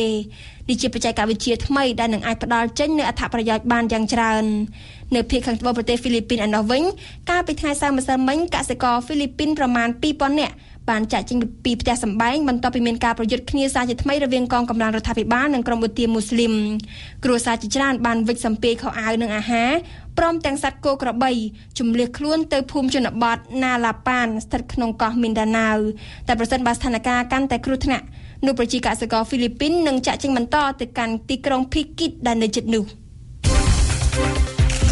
ព្រឹត្តិការណ៍កម្ពុជាប្រចាំថ្ងៃការចល័តកងកម្លាំងប្រដាប់អាវុធដែលកើតមានតាំងតែពីប៉ុន្មានថ្ងៃមកហើយនោះនៅតែជាក្តីបារម្ភរបស់ប្រជាពលរដ្ឋសង្គមស៊ីវិលនិងបកប្រឆាំងទោះបីជាមានការពន្យល់ពីរដ្ឋមន្ត្រីក្រសួងមហាផ្ទៃថានេះជាសកម្មភាពដើម្បីត្រៀមការពីសុវត្ថិភាពជូនពលរដ្ឋក៏ដោយក៏ប៉ុន្តែក្រុមសង្គមស៊ីវិលដែលបានតាមដានបញ្ហានេះយ៉ាងយកចិត្តទុកដាក់បានហៅការចល័តកងកម្លាំងទ័ពនៅក្រៅការបោះឆ្នោតពេលនេះថាជាសកម្មភាពបំផិតបំភ័យដល់អាជ្ញាធរកុំឲ្យប្រជាពលរដ្ឋធ្វើបាតកម្មសូមអញ្ជើញលោកអ្នកស្ដាប់សេចក្តីរាយការណ៍របស់គឹមយុទ្ធនារហូតមកដល់ចុងសប្តាហ៍នេះការចល័តកងកម្លាំងប្រដាប់អាវុធដែលមានទាហាននគរបាលនិងកងរាជអាវុធហត្ថដែលមានសកម្មភាពនៅតាមទីតាំងដែលបានកំណត់និងនៅតាមបណ្ដាខេត្តមួយចំនួនហាក់មានសភាពស្ងប់ស្ងាត់ក៏ប៉ុន្តែកងកម្លាំងដែលឈរជើងនៅតាមទីតាំងទាំងអស់នោះត្រូវបានបញ្ជាឲ្យមានការប្រុងប្រយ័ត្នហើយបានផ្លាស់ប្ដូរគ្នានិងទទួលបទបញ្ជាមិនឲ្យចាក់ចេញពីបន្ទាយនិងទីតាំងដែលខ្លួនបានឈរជើងនោះឡើយនេះបើតាមសេចក្តីរាយការណ៍របស់អង្គការសង្គមស៊ីវិលផ្នែកសិទ្ធិមនុស្សមួយចំនួនដែលបានតាមដាននិងអង្កេតទៅលើស្ថានភាពនេះបើតាមការពិនិត្យលើស្ថានភាពជាក់ស្ដែងនៅក្នុងថ្ងៃនេះគឺស្ថានភាពហាក់បីដូចជានៅដដែលគឺមានការផ្លាស់ប្ដូរការផ្លាស់ប្ដូរទីតាំងគ្នាខាងយោធាណាគឺយើងបានឃើញនៅតែមានស្ថានភាពហ្នឹងមានក្រុមយោធាមួយចំនួនធំហ្នឹងគឺនៅតាមមន្ទីរគឺនៅថែរក្សាការងារនៅក្នុងមន្ទីរតែម្ដងពួកគេមន្ត្រីមួយចំនួនដែលយើងធ្លាប់បានស្គាល់គឺពួកគេថាគេរង្វល់ការងារការពារនៅក្នុងមន្ទីរព្រោះត្រូវមានបទបញ្ជាឲ្យនៅតាមមន្ទីរឲ្យត្រឹមត្រូវបាទគឺតែគ្រប់ទីតាំងអស់នៅទីជុំវិញទីក្រុងភ្នំពេញយើងក៏មានដែរបាទមានការផ្លាស់ប្ដូរដូចជានៅខាងវិជ្ជាខាងស្អីកៅស្អីអីគឺយើងមើលឃើញចំចៅអីក៏យើងធ្លាប់ក៏យើងបានតាមធ្លាប់មើលឃើញដែរបាទហើយនៅខាងកើតរាជធានីភ្នំពេញនៅអ្នកលឿងនេះក៏ឃើញមានការចល័តកងទ័ពដែរបាទតើតើនឹងការចល័តទ័ពនឹងយើងឃើញថាមកទល់ពេលនេះមិនទាន់មានលក្ខណៈប្រែប្រួលទេគឺការចល័តទ័ពហើយនឹង ការដែលស្នាក់នៅរបស់ទ័ពដែលច្រឡំមកហ្នឹងគឺនៅតែដដែលហ្នឹងគឺយើងឃើញនៅសភាពការដដែលតែសភាពការទាំងអស់នេះហើយដែលយើងជាសង្គមមានការបារម្ភហើយថានេះវាជាការមួយដែលបញ្ឆេះកម្ដៅនៃនយោបាយនាពេលបច្ចុប្បន្នណាគួររំលឹកថាការចល័តកងកម្លាំងប្រដាប់អាវុធត្រូវបានគេសង្កេតឃើញកើតមានឡើងនៅក្រៅពីការបោះឆ្នោតនិងក្រោយពេលដែលលោកសំរងស៊ីប្រធានគណៈបកសង្គ្រោះជាតិបានប្រកាសដល់អ្នកគាំទ្ររបស់លោកពីគម្រោងធ្វើបាតុកម្មតវ៉ានិងភាពមិនប្រក្រតីនៃលទ្ធផលបោះឆ្នោតក៏ប៉ុន្តែសកម្មភាពនៃការចល័តកងទ័ពទាំងនេះដែលគេឃើញមានទាំងការបិទផ្លូវនិងបររថពាសដែកកាត់តាមបណ្ដាខេត្តមួយចំនួនដូចជាខេត្តព្រៃវែងខេត្តកំពង់ចាមកណ្ដាលចូលមកបោះទីតាំងនៅជារាជធានីភ្នំពេញបានបង្កជាចម្ងល់និងការភ័យខ្លាចដល់ប្រជាពលរដ្ឋលោកច័ន្ទសារួនអាយុ37ឆ្នាំប្រជាពលរដ្ឋម្នាក់ដែលរស់នៅក្នុងស្រុកពីមរខេត្តព្រៃវែងបានថ្លែងថាលោកបានឃើញផ្ទាល់ដោយភ្នែកនៅរថពាសដែកឬអាស្គុតចំនួន4គ្រឿងនិងទាហានជាច្រើនអ្នកបានបរកាត់ស្រុករបស់លោកដែលហេតុការណ៍នេះបានធ្វើឲ្យលោកមានការងឿឆ្ងល់និងភ័យខ្លាចផងដែរក្រែងលោមានសង្គ្រាមឬក៏ហេតុការណ៍បាញ់គ្នាណាមួយនោះខ្ញុំមានការព្រួយបារម្ភដែរពីព្រោះនៅពេលដែលនៅក្នុងស្រុកស្រាប់តែមានឃើញកងកម្លាំងចល័តនៅរាជធានីភ្នំពេញក៏ដូចជាខេត្តមួយចំនួនដូចជាខេត្តព្រៃវែងហ្នឹងគឺថាតាមធម្មតាយើងអត់ឃើញមានទស្សនវិជ្ជាអញ្ចឹងទេប៉ុន្តែនៅពេលដែលឃើញមានរថក្រោះមិនឃើញកងកម្លាំងអញ្ចឹងគឺមានអារម្មណ៍មួយភ័យខ្លាចតែមានបញ្ហាកើតឡើងពីព្រោះកាលណាមានកងកម្លាំងអាវុធនិងរថក្រោះអញ្ចឹងមានន័យថាពីនឹងជាអារម្មណ៍របស់ប្រជាពលរដ្ឋរបស់ខ្ញុំផ្ទាល់គឺថាខ្លាចមានបញ្ហាបែបទងពេកធំណាមួយបាទក៏ប៉ុន្តែលោកសារួនបានថ្លែងដោយសង្ឃឹមទុកជាមុនថានឹងមិនអាចមានសង្គ្រាមកើតឡើងនោះដោយសារកម្ពុជាអស់មានសង្គ្រាមស៊ីវិលប្រឆាំងខ្មែរគ្នាឯងអស់ជាច្រើនឆ្នាំមកហើយនោះខ្ញុំគិតថាសង្គ្រាមនឹងមិនអាចកើតឡើងទេពីព្រោះថាគណៈបកទាំងពីរត្រូវសម្របសម្រួលយ៉ាងណាកុំឲ្យមានបញ្ហាកើតឡើងកាលណាកើតឡើងគឺវាធ្វើឲ្យទីមួយគឺធ្វើឲ្យប្រជាពលរដ្ឋមាន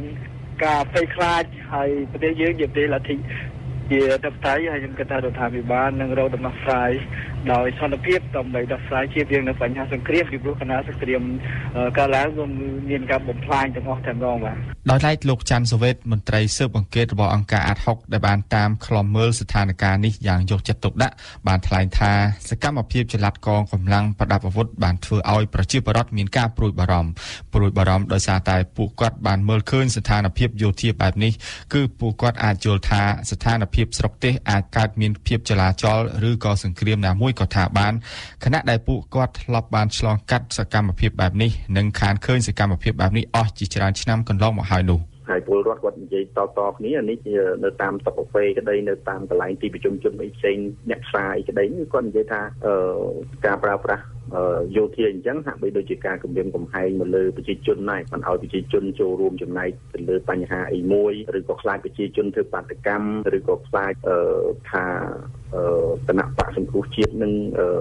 រៀបចំធ្វើបាតកម្មអីដោយសារតែមានការប្រកបប្រកាសគ្នានិយាយគ្នាពីរឿងថាការធ្វើបញ្ហាបាតកម្មនៅដកជាប់នៅក្នុងស្ថិតិអារម្មណ៍របស់ប្រជាពលរដ្ឋផ្ទុយពីការលើកឡើងរបស់លោកច័ន្ទសវេតប្រជាពលរដ្ឋម្នាក់រស់នៅក្នុងខណ្ឌសែនសុខដែលបានឃើញរថពាសដែកចតនៅក្នុងវត្តមួយកន្លែងលោកហ៊ានវុធាបានថ្លែងថាលោកមិនបានគិតខ្លាចពីសង្គ្រាមអាចកើតឡើងនោះទេពីព្រោះថាធ្វើសង្គ្រាមទាល់តែគ្រប់ភាគីមានអាវុធទាំងអស់គ្នាទើបអាចខ្លាចជាសង្គ្រាមបានខ្ញុំអត់ខ្លាចធ្វើសង្គ្រាមទេព្រោះខ្ញុំថាសង្គ្រាមដល់តែមានកំភ្លើងទាំងអស់គ្នាបើមួយអត់មួយមានមិនកើតសង្គ្រាមកើតចំណែកលោកអមសំអាតមន្ត្រីស៊ើបអង្កេតសិទ្ធិមនុស្សរបស់អង្គការលីកាដូវិញក៏បានថ្លែងផងដែរថាការចល័តទ័ពនេះជាការគំរាមកំហែងសម្រាប់ប្រជាពលរដ្ឋហើយថាគោលបំណងនៃការចល័តទ័ពនេះគឺជាការបំផិតបំភ័យដល់ប្រជាពលរដ្ឋណាដែលមានបំណងចូលរួមធ្វើបាតុកម្មតាមការប្រកាសគ្រងទុករបស់គណៈបកសង្គ្រោះជាតិក៏ប៉ុន្តែលោកអមសំអាតបានបញ្ជាក់ថាបើការធ្វើបាតុកម្មដោយអហិង្សានិងសន្តិវិធីរបស់បាតុករសមត្ថកិច្ចគួរតែបញ្ជូនកម្លាំងនគរបាលជំនាញបង្ក្រាបបាតុកម្មដើម្បីការពារសុវត្ថិភាពសម្រាប់បាតុករមិនចាំបាច់ដល់ថ្នាក់ទៅមានការចល័តទ័ពស្ទើរគ្រប់ប្រភេទនិងរថពាសដែកនោះទេជាកាតព្វកិច្ចគឺរដ្ឋាភិបាលគួរតែបញ្ជូនកម្លាំងប៉ូលីសណាតែពីមុនយើងហៅថាប៉ូលីសដើម្បីការពារសន្តិសុខភាពសម្រាប់បាតុករណាដែលគាត់ធ្វើបាតុកម្មដោយសន្តិវិធីនៅបច្ចុប្បន្នយើងមើលទៅថា កម្លាំងទ័ពវាអត់មានទេមានតែរាជរដ្ឋាភិបាលហើយកងកម្លាំងក៏មានតែរាជរដ្ឋាភិបាលដែរថាតើការចល័តកម្លាំងនេះគឺដើម្បីធ្វើអីពីព្រោះយើងបារម្ភដែរពីព្រោះការចល័តទ័ពការដឹកជញ្ជូននៅលូបន្លានិងសម្ភារៈផ្សេងៗវាហាក់បីដូចជាការធ្វើសង្គ្រាមមួយសម្រាប់ទប់ទល់អ្វីណាអញ្ចឹងគឺទាំងអស់នេះគឺជាបញ្ហាមួយដែល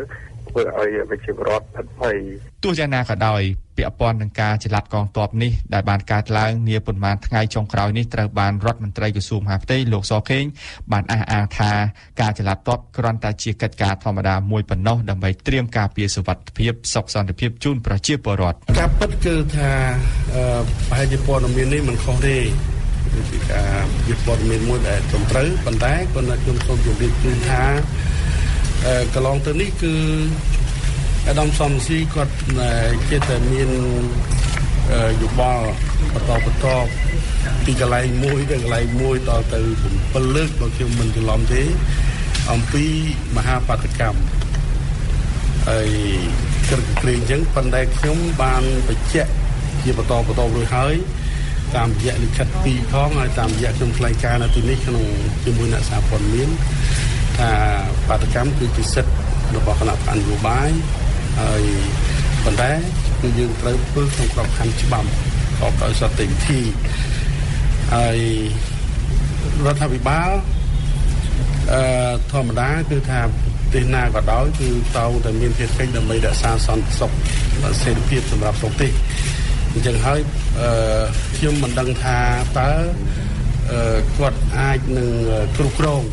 អ្នកដែលធ្វើបាតុកម្មអ្នកយករួមធ្វើបាតុកម្មបានឬមិនបាននោះហើយជាការព្រួយបារម្ភរបស់យើងទាំងអស់គ្នាមិនមែនតែរដ្ឋាភិបាលទេប៉ុន្តែមន្ត្រីសង្គមស៊ីវិលផ្នែកសិទ្ធិមនុស្សនិងមន្ត្រីគណៈបកប្រឆាំងបែរជាយល់ថា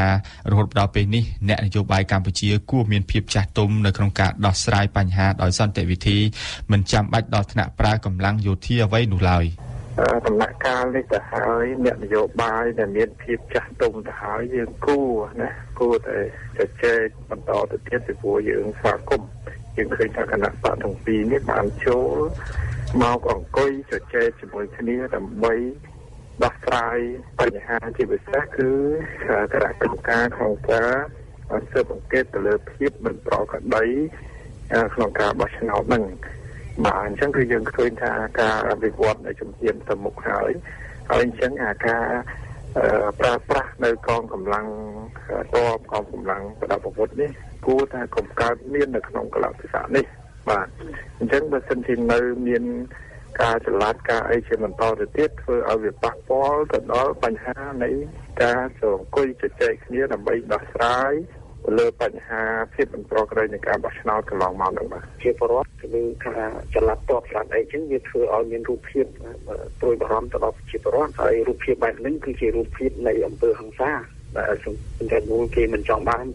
គេស្អប់ខ្ពើមហើយជារូបភាពដែលបង្ហាញឲ្យឃើញថាការតជាប់នៃនយោបាយក៏ប៉ុន្តែវាមិនមែនជាដំណោះស្រាយទេតែដំណោះស្រាយគឺត្រូវតែរកយន្តការឯករាជ្យអភិជាមួយដើម្បីដោះស្រាយបញ្ហាដោយសន្តិវិធីជៀសវាងការចល័តទ័ពក្រោមរូបភាពគម្រាមកំហែងទៅលើបែបណាក៏ដោយស្ថានភាពទូទៅហាក់មានសភាពស្ងប់ស្ងាត់ជាធម្មតារហូតដល់ពេលនេះបើទោះបីជាលទ្ធផលផ្លូវការនៃការបោះឆ្នោតនៅមិនទាន់ចេញជាផ្លូវការនៅឡើយនោះហើយក៏ស្របពេលដែលអាជ្ញាធរក៏ដូចជាអង្គការសង្គមស៊ីវិលមួយចំនួនបានអំពាវនាវដល់ប្រជាពលរដ្ឋឲ្យរក្សាភាពស្ងប់ស្ងាត់និងកុំបង្កភាពចលាចលផ្សេងៗដែលអាចនាំឲ្យមានភាពវឹកវរដល់សន្តិសុខនិងសណ្ដាប់ធ្នាប់សង្គមនោះព័ត៌មានលឿនរហ័សច្បាស់លាស់និងស៊ីជម្រៅ Visual បារាំង AFE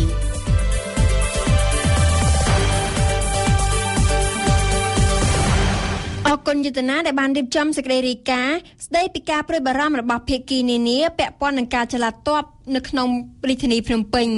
លោកនាងកំពុងស្ដាប់វិទ្យុបារាំង AFE ប្រសិនបើលោកអ្នកខកខានមិនបានស្ដាប់ការផ្សាយកម្មវិធីព័ត៌មានរបស់យើងលោកអ្នកក៏អាចស្ដាប់ឡើងវិញឬទាញយកអត្ថបទព័ត៌មានណាមួយក៏ដោយដែលលោកអ្នកចង់បានដោយចូលទៅកាន់គេហទំព័រ www.khmer.orfi.fr ប្រវត្តិសាស្ត្រពិភពលោកនៅ ក្នុងនីតិប្រវត្តិសាស្ត្រពិភពលោករបស់យើងនាសប្តាហ៍នេះសេងឌីណាសូមធ្វើការរៀបរាប់អំពីការកកើតនៃគ្រឹះសាសនាដែលជាចំណុចចាប់ផ្ដើមនៃសករាជថ្មីក្នុងប្រតិទិនរបស់ពិភពលោកបច្ចុប្បន្នគឺគ្រឹះសករាជសូមអញ្ជើញស្ដាប់ដូចតទៅ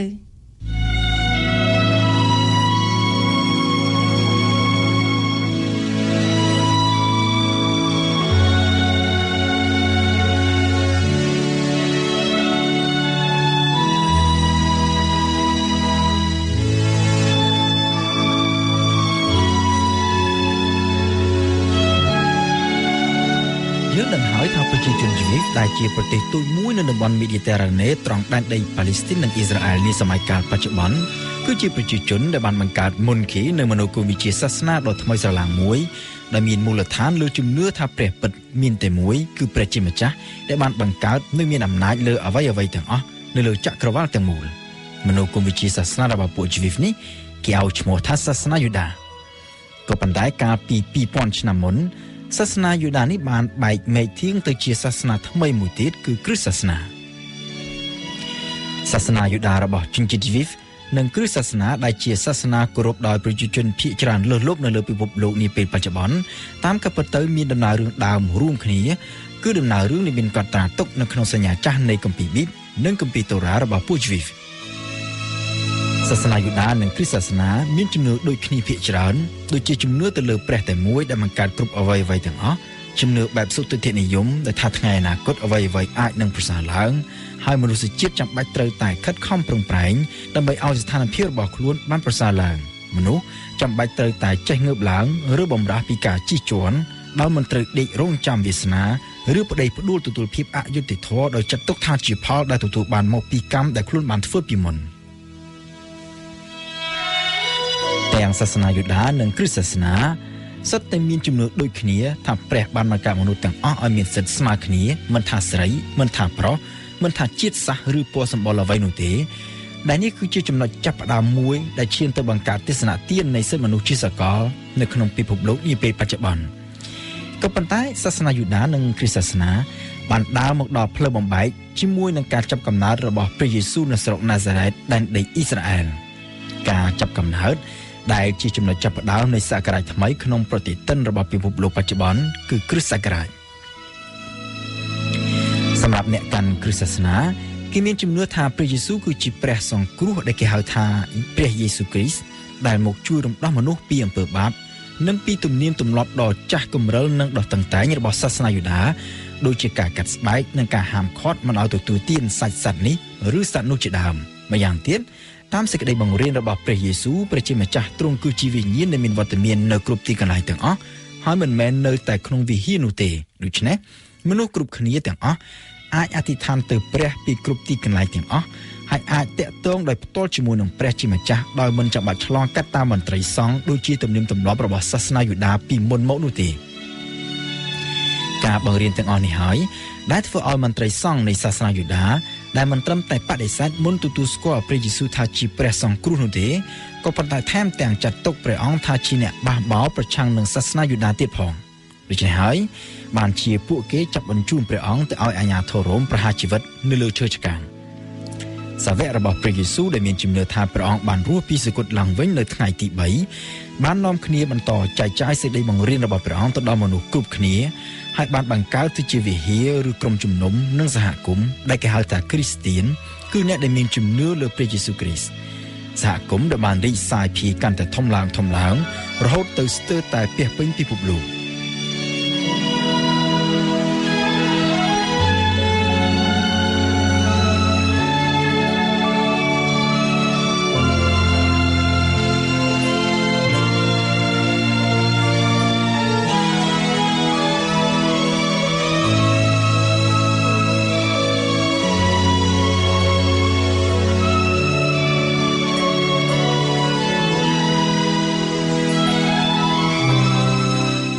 ក្នុងពេលបច្ចុប្បន្ននេះគ្រិស្តសាសនាគឺជាសាសនាដែលមានអ្នកគោរពច្រើនជាងគេបង្អស់នៅលើពិភពលោក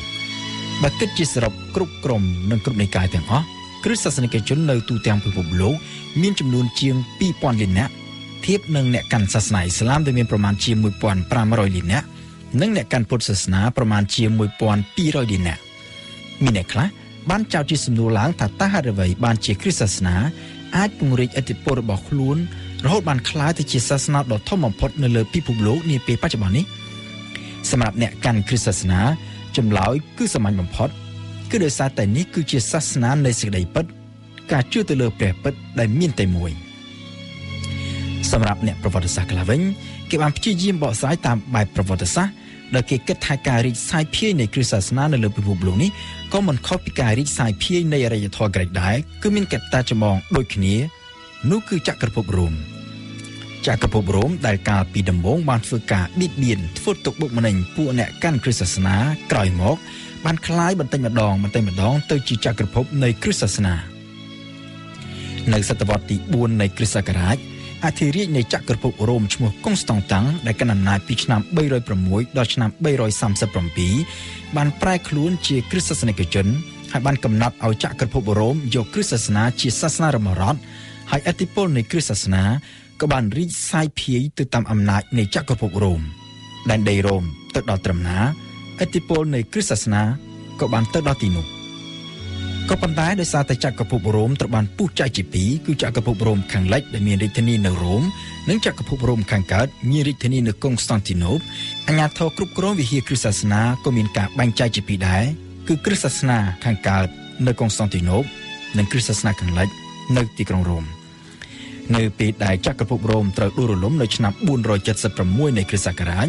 គ្រិស្តសាសនាខាងកើតនិងខាងលិចក៏ត្រូវស្ថិតក្រោមអំណាចនយោបាយដាច់ពីគ្នាស្រឡះហើយគ្រិស្តសាសនាទាំងពីរក៏បានចាប់ផ្ដើមដើរតាមគន្លងផ្លូវផ្សេងគ្នាបន្តិចម្ដងរហូតដល់ឆ្នាំ1054ក៏បែកទៅជានិកាយពីរដាច់ស្រឡះពីគ្នាគឺគ្រិស្តសាសនានៃអតីតចក្រភពរ៉ូមខាងលិចបង្កើតទៅជានិកាយរ៉ូម៉ាំងកាតូលិកដែលមានសម្ដេចប៉ាបនៅបូរីវ៉ាទីកង់គឺជាប្រមុខដឹកនាំហើយគ្រិស្តសាសនានៃចក្រភពរ៉ូមខាងកើតឬប៊ីសង់តាំងបង្កើតទៅជានិកាយអុកតូដុកសដែលបច្ចុប្បន្នមានវត្តមានច្រើននៅតាមបណ្ដាប្រទេសអឺរ៉ុបខាងកើតនៅតំបន់មជ្ឈិមបូព៌ានៅដើមសតវត្សទី16គ្រិស្តសាសនានិកាយរ៉ូម៉ាំងកាតូលិកក៏បានបែកទៅជានិកាយថ្មីមួយទៀតដែលជានិកាយធំទី3នៃគ្រិស្តសាសនាបច្ចុប្បន្ននោះ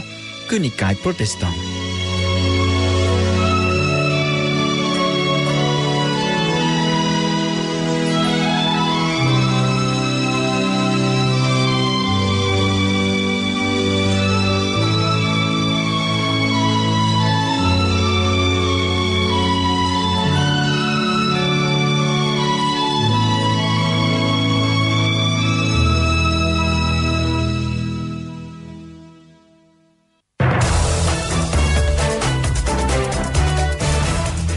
ចាប់ពីពេលនេះតទៅវិទ្យុបារាំងអន្តរជាតិ RFI ផ្សាយក្នុងមួយថ្ងៃ14ម៉ោងចាប់ពីម៉ោង7ព្រឹកដល់ម៉ោង9យប់លោកអ្នកនាងអាចស្ដាប់ការផ្សាយបន្តផ្ទាល់របស់វិទ្យុយើងតាមរយៈរលកធាតុអាកាស FM 92 MHz នៅភ្នំពេញនិងខេត្តសៀមរាបនិង FM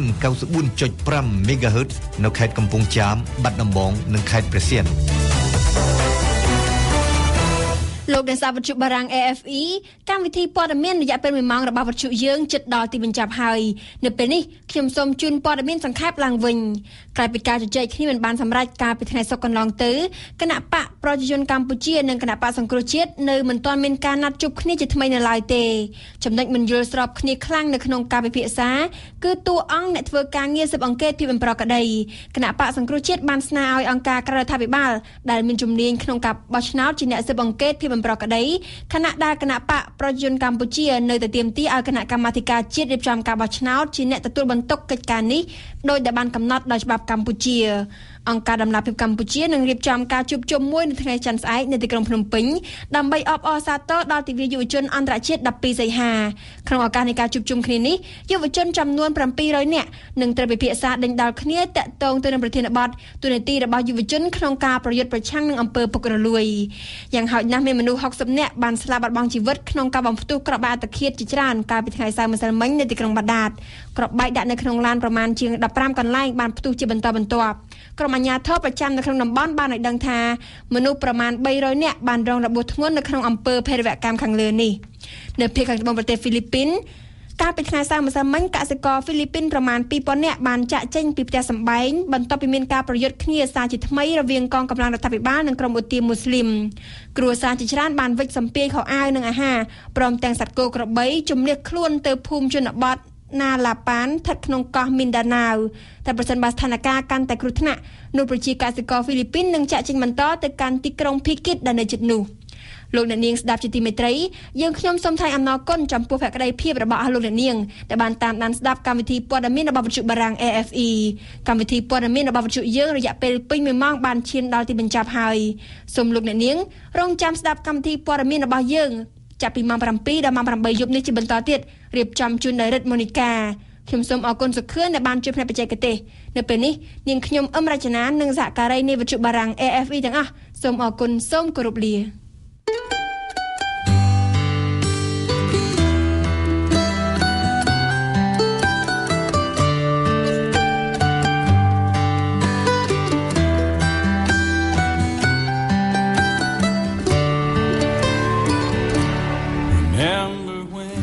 លោកស្រីអ្នកនាងកញ្ញាតទៅនេះសូមអញ្ជើញស្ដាប់ព័ត៌មានជាភាសាបារាំង